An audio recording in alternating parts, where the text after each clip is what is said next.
Shalom saudara-saudara yang dikasih di dalam Tuhan Yesus Kristus. Ucap syukur kalau kita kembali berjumpa dalam Kompas Iman. Dan kali ini kita dalam tema doa Bapa kami bersama saya Antonius, dan kali ini saya ditemani oleh Bu Yuli. Ya. Adapun narasumber kita kali ini adalah Pendeta Chandra Gunawan. Halo. Halo kok. Ya. Mungkin ada pertanyaan pertama ya kok ya. Ini dalam doa Bapa kami kan Tuhan meminta kita menguduskan namanya. Ya. Nah, apa sih sebetulnya arti perkataan kuduskanlah namamu? Iya. Dan mengapa permintaan ini yang pertama kali kita ajukan di dalam doa? Iya. Ya, ini memang di dalam pembelajaran kita selama beberapa waktu ke depan kita akan belajar tentang doa Bapa kami. Ya. Dan menarik memang doa Bapa kami itu memang semacam model yang diajarkan Tuhan Yesus supaya menjadi pola dari bagaimana cara orang Kristen berdoa.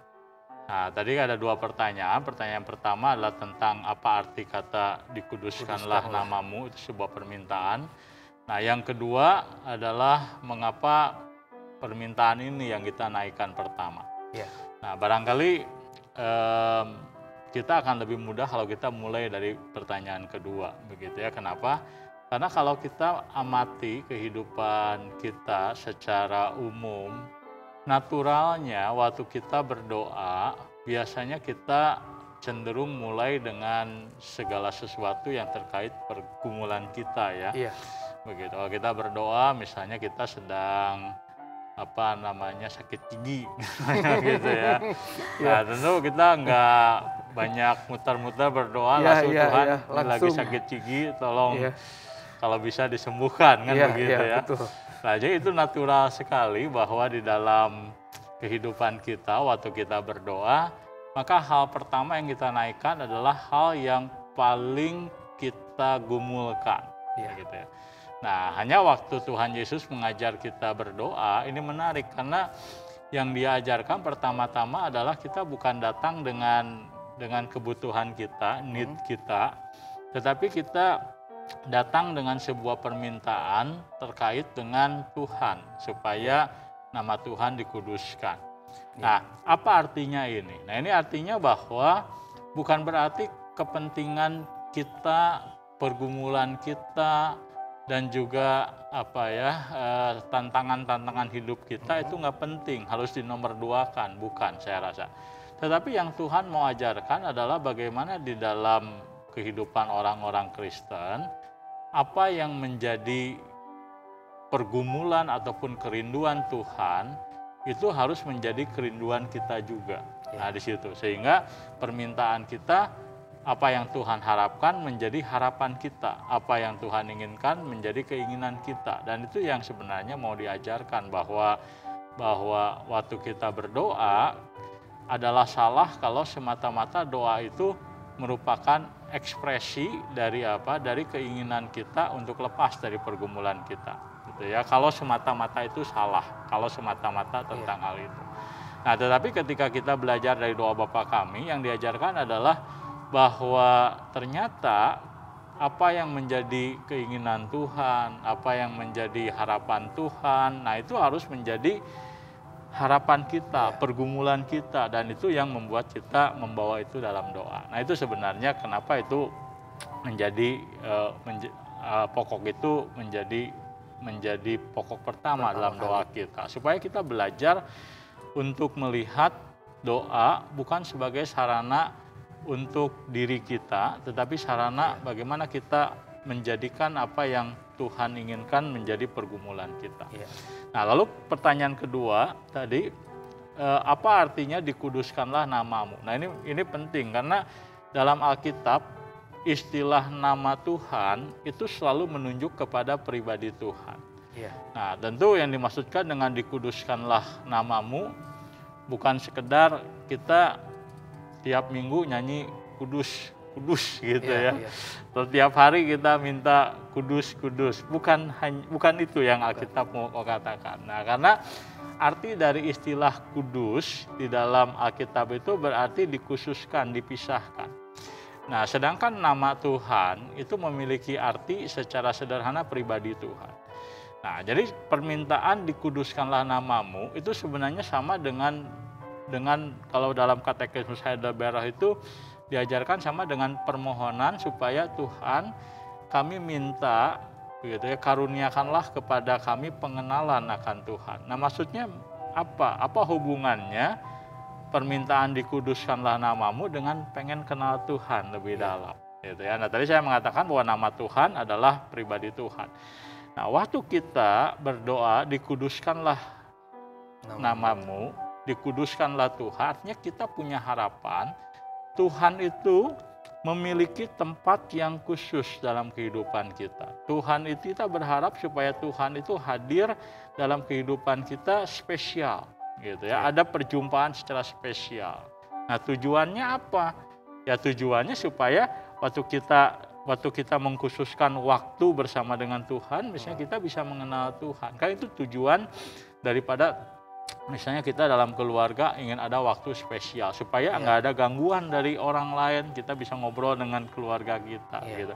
Nah, jadi dalam katekismus Heidelberg, nah itu diajarkan bahwa kita itu waktu berdoa dikuduskanlah nama Tuhan, kita minta Tuhan karuniakanlah kepada kita sebuah kesempatan di mana kita itu bisa mengenal Tuhan lebih benar, lebih dalam, lebih akrab. Nah, itu sebenarnya arti dari doa kita dikuduskanlah namamu. Iya, itu begitu. Iya. Untuk bagaimana kita orang-orang Kristen itu bisa dikatakan menguduskan nama Tuhan, kira-kira apa yang firman Tuhan atau apa yang bisa diterapkan gitu? Bagaimana cara untuk kita orang Kristen bisa menguduskan nama Tuhan? Iya. Ya, tadi kita bicarakan bahwa permintaan dikuduskanlah namamu sama dengan kita berkata Tuhan karuniakanlah kepada kita satu kesempatan di mana kita bisa mengenal Tuhan secara pribadi. Nah, pertanyaannya berarti bagaimana cara supaya Tuhan itu bisa hadir secara khusus dalam kehidupan kita. Bagaimana caranya supaya kita bisa mengenal Tuhan secara pribadi. Nah, kalau kita memperhatikan di dalam Alkitab, gitu ya, bagaimana cara manusia mengenal Tuhan, maka jawabannya sebenarnya manusia itu nggak bisa kenal Tuhan. Karena manusia berdosa, Tuhan itu suci. Nah, iya, di dalam keberdosaan kita cenderung menjadi orang yang salah ngerti terus tentang Tuhan. Nah, maka pengenalan pribadi itu selalu datang dari Tuhan kepada kita, kepada manusia. Nah, bagaimana cara Tuhan membuat manusia mengenal kita? Nah, dalam kitab Ibrani dikatakan bahwa Tuhan itu berulang kali dan dengan berbagai macam cara, gitu ya, sebelum Tuhan Yesus datang, dia berbicara melalui para nabi. Nah, ini berbicara mengenai bagaimana Tuhan menggunakan firman Allah sebagai sarana bagi kita mengenal Dia. Dan memang saya kira itulah sarana paling utama bagi orang-orang Kristen kalau ingin menguduskan Tuhan dalam hidupnya. Kalau Tuhan ingin menempati tempat yang spesial khusus dalam hidup dia, di mana dia bisa berelasi dengan Tuhan, ya maka cara yang paling utama adalah manusia perlu berinteraksi dengan firman Tuhan. Dan saya kira bukan sesuatu yang kebetulan ketika Alkitab mengatakan bahwa firman itu sendiri adalah Allah, adalah Yesus adalah firman. Jadi manusia akan mengenal Tuhan, gitu ya. Manusia akan ngerti Tuhan itu seperti apa, Tuhan itu bagaimana, ketika apa? Ketika manusia belajar berinteraksi dengan firman Tuhan. Nah, tapi ada cara kedua yang saya kira yang tidak boleh kita abaikan, yaitu melalui doa. Karena melalui doa, manusia bercakap-cakap dengan Tuhan. Begitu ya, manusia mengekspresikan dirinya kepada Tuhan lewat doa, dan Tuhan kadang-kadang berbicara dalam doa kita dalam bentuk yang beragam. Kadang-kadang Tuhan memakai firman-Nya, kadang-kadang Tuhan berbicara melalui nurani kita. Rasul Paulus sendiri pernah mengalami bagaimana dia mengalami pergulatan, dia mengalami pergumulan, dia bilang kayak ada duri dalam dagingnya, begitu ya. Kita mungkin pernah ngalamin ya, kalau tangan kita kemasukan duri kecil, itu kan menyakitkan. Nah, Paulus waktu mengalami hidupnya kayak begitu, lalu dia berdoa kepada Tuhan 3 kali, dia minta kepada Tuhan supaya Tuhan mencabut duri dalam daging itu. Dan di dalam doanya, kemudian Rasul Paulus ngerti bahwa Tuhan itu nggak ingin duri dalam daging itu hilang. Tuhan ingin dia bertahan supaya bisa belajar menguatkan orang lain yang seperti dia. Nah, jadi doa itu menjadi sarana di mana orang bisa kenal Tuhan. Nah, tapi ada cara ketiga yang Tuhan seringkali pakai untuk membuat kita mengenal Dia. Apa itu? Kita menyebutnya dengan istilah penderitaan. Nah, itu adalah cara yang tidak mudah. Ya, saya kira Pak Tony atau Bu Yuli juga tidak mau menderita. Saya juga tidak mau menderita gitu ya. Tetapi ada kalanya Tuhan mengizinkan yang namanya penderitaan, suffering itu justru menjadi cara alat kita untuk mengenal Tuhan. Dan saya kira Yusuf dalam Perjanjian Lama, bukan Yusuf ayah dari Yesus, dia mengenal Tuhan melalui apa? Melalui penderitaannya. Ya, berulang kali dia mengalami pencobaan, pergumulan, dibuang, dilupakan orang. Tapi pada akhirnya dia berkata bahwa di balik pengalaman itu dia mengerti bahwa manusia itu nggak berdaya melawan rancangan Tuhan. Ya, manusia bisa mau bikin yang jahat kepada sesamanya, bisa mencelakakan kita, bisa. Tetapi Tuhan, kata Yusuf, itu bisa mengubah rancangan jahat manusia menjadi kebaikan. Dan dia mengerti itu melalui apa? Perjalanan hidup yang panjang di dalam penderitaan. Nah, jadi setidaknya saya rasa 3 hal tadi adalah sumber ataupun pembelajaran orang-orang percaya, anak-anak Tuhan dalam bagaimana supaya Tuhan itu menjadi kudus dalam hidup dia, hadir dalam hidup dia melalui firman Tuhan, melalui doa, dan juga melalui pengalaman-pengalaman yang tidak mudah dalam kehidupan kita. Iya, begitu. Nah, berarti orang Kristen itu kan seharusnya dalam kehidupan sehari-hari dia kan menguduskan nama Tuhan. Iya. Memang harusnya demikian ya. Iya. Nah, tapi pada kenyataannya banyak sekali kan kalau kita temukan orang yang notabene Kristen, tapi dalam kehidupannya justru tidak menguduskan nama Tuhan begitu. Iya. Kira-kira apa yang menjadi kendala orang-orang Kristen tersebut sehingga dalam kehidupannya justru tidak menguduskan nama Tuhan begitu? Iya, itu realita yang tidak menyenangkan tapi terjadi, tapi nyata gitu ya. Kita menyebutnya aneh tapi nyata ada gitu ya, banyak kadang-kadang.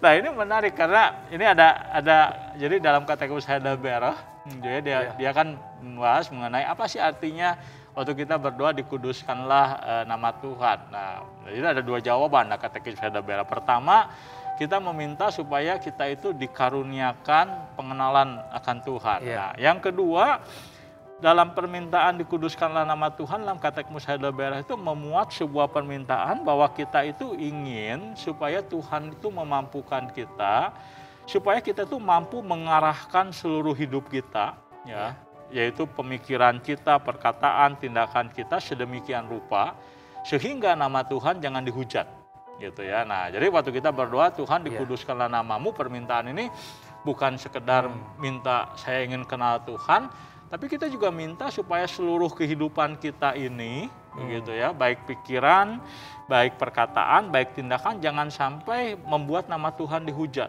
begitu ya, dipermalukan. Gitu. Nah, jadi dalam katekismus Heidelberg disebutkan ada 3 item yang menurut saya memang menjadi salah satu 3 bentuk dari apa ya, dari hal-hal yang membuat nama Tuhan itu dipermalukan, gitu ya. Di sini katakan pemikiran. Nah, jadi kadang-kadang memang kalau kita mau jujur pemikiran kita terkadang ketika itu tidak terkendali, ketika itu salah, itu bisa mempermalukan, merusak, bahkan membuat nama Tuhan dihujat. Contohnya apa? Nah, saya kira salah satu yang saya lihat seringkali membuat orang itu tidak memuliakan Tuhan ketika mereka mendengar pikiran orang Kristen. Salah satunya adalah pemikiran orang Kristen yang saya sebut sebagai prasangka buruk. Ya, barangkali semua orang pernah memiliki itu, prasangka buruk begitu ya. Nah, kalau orang Kristen di dalam hidupnya penuh prasangka buruk, lihat orang salah mengerti gitu. Kita nggak tahu masalahnya apa, kemudian karena kita berprasangka buruk, kemudian kita menghakimi orang yang sebenarnya mungkin nggak begitu, cuma kita prasangkanya buruk gitu ya. Nah, waktu kita memiliki karakter sebagai orang yang berprasangka buruk, begitu ya, nah itu bisa membuat saya kira nama Tuhan itu nggak dimuliakan. Kalau kita punya komunitas perkumpulan, misalnya teman-teman misalnya Pak Antonius misalnya dengan teman-teman di perusahaan misalnya ya, di sana kan ada teman-teman, ada yang percaya dan tidak percaya. Nah, kalau setiap kali ngobrol dengan orang-orang yang menjadi rekan kerja, kita terus berprasangka buruk, kan orang berpikir nih orang kenapa ya negatif terus sama orang lain. Nah, yang seperti itu kan orang kemudian bagaimana orang yang kemudian berprasangka buruk kepada sesamanya misalnya yang nggak mengerti situasinya, kadang jadi seperti fitnah kepada orang lain, itu pasti nggak akan membuat nama Tuhan dimuliakan. Nah, dalam kata saya lebih selain pikiran juga dikatakan perkataan. Ya, kita tahu bahwa perkataan-perkataan yang merusak itu juga mempermalukan nama Tuhan. Ya, dan tindakan juga jelas. Nah, jadi dalam katekismus Heidelberg tadi mungkin menolong kita untuk mengerti hal-hal apa yang membuat nama Tuhan itu dihujat. Itu kebanyakan adalah pola hidup kita. Pola hidup orang percaya yang barangkali pola hidup orang percaya ini tidak mencerminkan nilai-nilai iman Kristen. Ya, padahal orang Kristen kan belajar jangan menghakimi. Bukan nggak boleh ngomong benar, jangan menghakimi itu. Jangan sampai yang benar kita bilang salah, yang salah kita bilang benar. Itu menghakimi. Dan itu terjadi karena prasangka buruk kadang-kadang ya. Nah, maka itulah yang saya kira menjadi penyebab kenapa nama Tuhan dimuliakan, karena maksudnya kenapa nama Tuhan tidak dimuliakan? Karena kehidupan orang-orang Kristen, nilai-nilainya seringkali tidak sama seperti apa yang Tuhan Yesus ajarkan. Nah, itu sebenarnya akar daripada kenapa nama Tuhan seringkali tidak dimuliakan. Satu lagi Pak, pertanyaannya, apakah perintah Tuhan untuk menguduskan namanya Tuhan itu berarti kita harus menghormati nama Tuhan? Nah, terus bagaimana kalau nama Tuhan itu respons kita terhadap sikap ketika ada seseorang yang bersumpah, begitu ya, bersumpah dan kemudian mengatasnamakan Tuhan, saya bersumpah nih, Tuhan jadi saksi, ya walaupun kita tidak tahu gitu, itu sumpah itu segimana betul tidaknya gitu ya, tetapi mengatasnamakan Tuhan. Dan kemudian juga bagaimana tuh dengan orang-orang yang kemudian sedikit-sedikit pakai nama Tuhan untuk kemudian jadi satu makian atau jadi sebagai suatu istilah untuk dengan kasar menggunakannya sebagai suatu yang latah diucapkan gitu. Itu gimana? Iya, memang kita melihat di dalam 10 hukum ada perintah satunya jangan menyebut nama Tuhan Allahmu sembarangan. Nah, apakah kalimat ini juga ada kaitannya dengan perintah Tuhan untuk menguduskan nama Tuhan? Nah, saya kira ada kaitannya. Walaupun kaitan pertama adalah kaitan bahwa permintaan dikuduskanlah, kita meminta supaya nama Tuhan dikuduskanlah supaya kita dapat mengenal Tuhan secara pribadi, tapi di sisi yang lain permintaan supaya nama Tuhan dikuduskan memang betul, itu setara dengan apa yang Tuhan perintahkan dalam 10 hukum, bahwa nama Tuhan tuh nggak boleh dipermainkan, dijadikan alat untuk mengupat begitu ya. Nah, itu sesuatu yang saya kira benar. Nah, jadi kalau kita perhatikan di dalam kehidupan nyata, kita gampang seringkali berkata demi Tuhan saya nggak melakukan itu begitu ya, demi Tuhan. Nah, padahal Tuhan itu nggak bisa dijadikan jaminan untuk supaya orang percaya kepada kita. Kalau kita sedikit-sedikit gampang demi Tuhan itu berarti sebenarnya kita itu nggak dipercaya orang, sehingga kita terus-menerus harus pakai nama Tuhan ya untuk membuat orang percaya sama kita. Nah, ini berarti kita menggunakan nama Tuhan sembarangan memang. Tapi kadang-kadang kita menemukan di dalam kebudayaan barat, misalnya kalau kita nonton televisi, kadang-kadang nama Tuhan itu dijadikan terminologi yang digunakan untuk mengutuk orang lain, ya.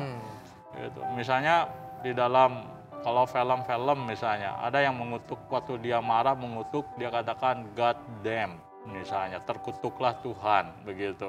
Nah, ini sesuatu yang kadang-kadang di film tuh latah diucapkan seperti itu. Nah, pertanyaannya, apakah itu boleh? Kan bukan, kita bilang katanya bukan maksud kita kok mengutuk Tuhan, cuman terminologi itu udah kebiasaan kita pakai untuk mengutuk gitu ya. Ada kadang-kadang saya lihat televisi orang tertentu kalau misalnya kaget, kecewa sama orang, bilangnya apa? Jesus Christ katanya. Nah, seolah-olah nama Tuhan dipakai mengekspresikan kekagetan untuk sesuatu yang negatif. Nah, apakah boleh? Nah, sekali lagi dalam Alkitab kita melihat nama itu bukan sekedar nama. Nama itu adalah pribadi. Nah, jadi orang-orang yang kemudian menggunakan nama Tuhan tanpa rasa hormat, menggunakan itu sebagai idiom misalnya, sebagai umpatan. Nah, itu sebenarnya sama saja dengan tidak menghormati pribadi Tuhan. Dan saya yakin orang yang biasa mengucapkan kalimat itu, begitu ya, yang terkutuklah Tuhan, atau mereka bukan orang yang betul-betul menghormati Tuhan dalam hidupnya. Kalau orang betul-betul menghormati Tuhan dalam hidupnya, nggak akan pernah umpatan-umpatan seperti itu keluar dari mulut dia. Nah, mungkin pertanyaannya, kalau kita ketemu orang yang kayak begitu mesti diapain? Begitu ya, apa mesti dicitak gitu ya. Ya, kalau itu anak kita gitu ya, kita belajar misalnya, kita lihat anak itu nonton di televisi, film, kemudian kebawa, ya kita perlu ya menegur, ya memarahi anak kita supaya belajar menghormati nama Tuhan. Nah, tapi kalau itu umpatan-umpatan itu keluar dari orang-orang di bukan keluarga kita, nah apa yang harus dilakukan? Saya kira yang pertama kita perlu menegur kalau kita bisa tegur. Ya, artinya kita harus melihat siapa orang ini. Kalau orang ini masih bisa kita cukup kenal, kita bisa kasih tahu, apalagi teman di gereja, kita bisa bilang, kita jangan pakai kata-kata begitu dong. Kita kan orang-orang Kristen harusnya bisa menghormati nama Tuhan, begitu. Nah, jadi selama kita bisa tegur, saya rasa seperti yang firman Tuhan ajarkan, kita harus saling menasehati, begitu ya. Jangan dibiarkan juga. Nah, tapi kalau tidak bisa ditegur bagaimana? Maka jangan ikut-ikutan. Dan yang kedua, jangan deket-deketan, begitu ya. Kenapa jangan ikutan, jangan deket-deketan? Karena kebiasaan yang buruk itu lebih cepat merusak, begitu ya, menghancurkan. Pergaulan yang buruk merusak kebiasaan yang baik. Ya, gampang gaul dengan orang yang mengupat Tuhan, lama-lama umpatan itu menjadi bagian dari mulut kita juga. Nah, maka jangan dekat-dekat dan jangan ikut-ikutan. Nah, baru yang ketiga, saya kira cara yang paling baik adalah memberi contoh dan teladan bagi orang di sekitar kita. Nah, kalau kita terbiasa misalnya menggunakan nama Tuhan dengan tidak hormat, ya kita nggak bisa menasihati orang supaya menghormati nama Tuhan. Tapi kalau kita dalam hidup kita betul-betul menghormati nama Tuhan, kita tidak takut menggunakan nama Tuhan, tapi kita menggunakan nama Tuhan di waktu yang tepat, saat doa misalnya. Kita memanggil nama Tuhan dengan hormat. Nah, itu akan menjadi teladan bagi orang lain. Nah, maka permintaan kepada Tuhan, dikuduskanlah namamu, maka itu memiliki arti apa? Satu, kita ingin supaya kita itu ingin mengenal Tuhan, Tuhan memiliki tempat yang istimewa dalam kehidupan kita. Terus yang kedua, kita ingin supaya kehidupan kita itu jangan sampai membuat nama Tuhan itu dipermalukan.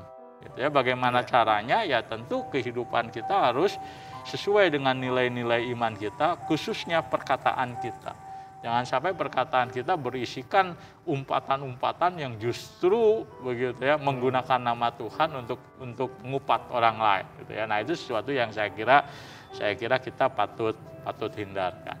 Nah, itulah yang saya kira saya bisa sharingkan, yang saya kira bisa bagikan untuk pelajaran kita di membahas tentang ungkapan dikuduskanlah namamu. Oke, terima kasih Pak Chandra untuk setiap hal yang sudah diberitakan kepada kami. Kami senang sekali untuk kami boleh belajar bersama-sama ya Pak Antonius ya. Iya, betul. Oke, demikian Kompas Iman kita saat ini. Nantikan untuk program daripada Kompas Iman berikutnya. Tuhan memberkati. Tuhan memberkati.